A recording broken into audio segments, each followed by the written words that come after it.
Hi everyone, thank you very much. I'm Orlando Ruiz Jr. and welcome to another classic movie review. I'm talking about a comedy that came out in 1995. It's a movie that's been making me laugh ever since. One of the greatest comedies and maybe the greatest hood comedy of the 1990s.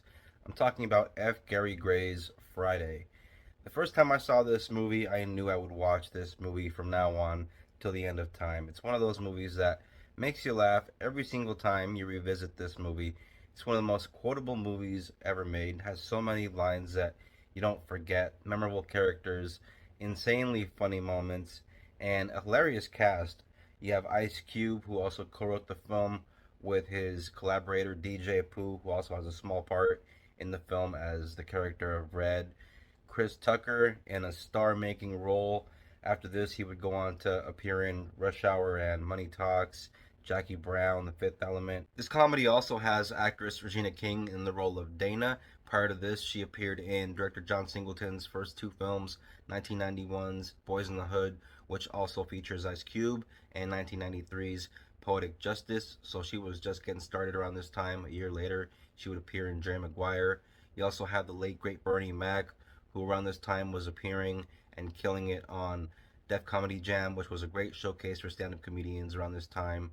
You also have actor Anthony Johnson in the role of Ezeo, who plays this guy who's kind of a crackhead who roams the neighborhood, and he pops up every now and then. He has some funny moments, as does Bernie Mac. You also have Tiny Zeus Lister, who prior to this I only knew from a Hulk Hogan movie that came out back in '89, No Holds Barred, and he plays basically the villain of the movie. You also have the great late John Witherspoon in the role of Willie Jones, the father to our main character, played by Ice Cube. Ice Cube plays Craig. You have, of course, Chris Tucker as his partner Smokey.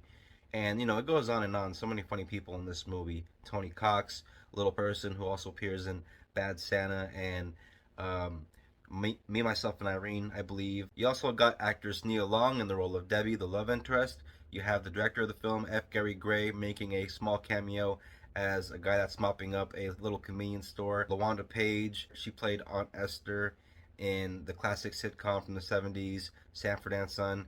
And here she plays a person that's going door to door, a Jehovah's Witness basically, who gets the doors slammed on her at the very beginning of the film. Very funny little moment. And this movie has a great soundtrack. You got Rick James, Two Live Crew, Cypress Hill, Isley Brothers, Mac 10, Rose Royce, Dr. Dre, Ice Cube, Scarface. Goes on and on. It's a really great soundtrack. And this movie is basically a day in the life kind of a movie where you have characters pretty much in one setting overall, just kind of shooting the shit, hanging out in the course of a normal afternoon, a Friday afternoon. Actor Chris Tucker in the role of Ice Cube's buddy in the film Smokey is one of the funniest characters I have ever seen in a movie. He has some of the best lines in the film. A lot of it feels improvised on the spot. And early on in the film, when he visits Craig early in the morning, because Craig has just lost his job, he's trying to cheer him up, and he brings over some of that green stuff, and he tells him, I know you don't smoke weed. I know this, but I'm gonna get you high today because it's Friday, you ain't got no job, and you ain't got shit to do. And so basically that sets the tone for the rest of the day. The movie does have a few sight gags and some slapstick humor throughout it, but for the most part, a lot of the comedy comes through in the dialogue with a lot of the conversations and the situations that our two main characters become involved in. There is something that happens in the third act that it gets a little serious for a little bit. I gotta mention though, in that moment where the movie gets serious for a bit because our main character is toying with the notion of taking a gun out on the street for a walk to walk his friend down the street, and his father has to speak to him on the matter. It is a very well directed moment from F. Gary Gray, and actually very well written as well. And it comes off very sincere and very genuine, and really helps to sell the growth of the main character in that moment. In the film, Craig and his friend Smokey find themselves in a sticky situation because in the film, Smokey is selling weed for another guy known as Big Worm, and when Big Worm comes around asking for his profit, and Smokey doesn't have it because he's basically been smoking most of it more than selling it, it turns out to be a real bad thing for Smokey and Craig since both Smokey and Craig smoke some of it together. And after admitting that to Big Worm basically says, "You both have till tonight to come up with my money, or you're both dead." And then things get pretty serious for these two guys who have to come up with this money as quick as they can, and they have to come up with these little schemes to get the 200 bucks that they owe Big Worm. And you also have great little interactions with all the supporting characters who are really funny. All the little side characters all have these little moments in the film that really stand out. There's a kid on a bike who knocks around people's trash cans in the neighborhood that's kind of a nuisance. There's a Mexican guy in a car that comes around every now and then in this lowrider car who's always trying to talk to Smokey, but Smokey's pissed off at him for giving him some angel dust, and Smokey's still feeling the effects of it.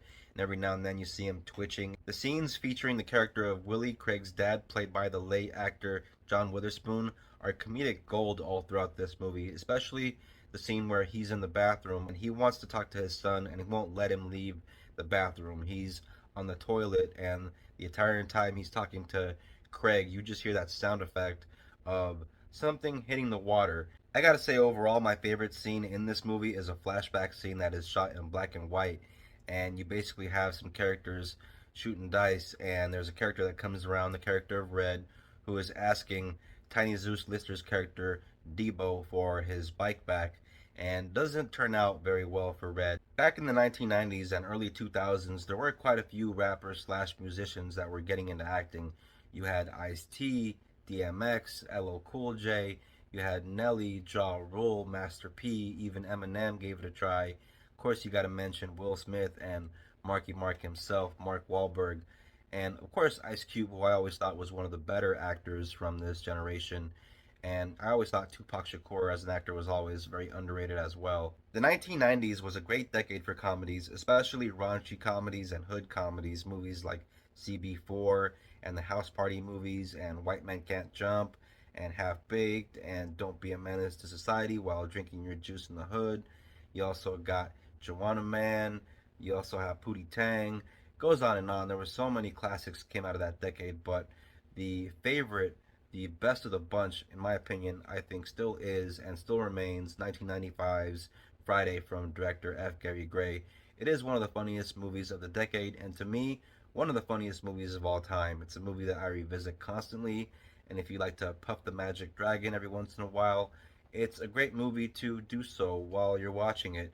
It is a four-star comedy classic, and this is my copy of the Blu-ray.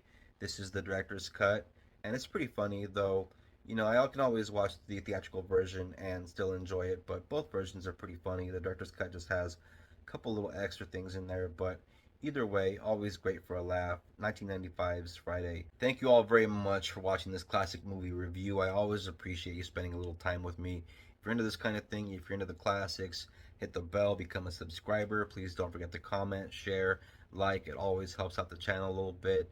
And if you're a returning viewer, thank you very much for your support. I always appreciate it. Everybody, take care of yourself. Till next time, peace out and God bless.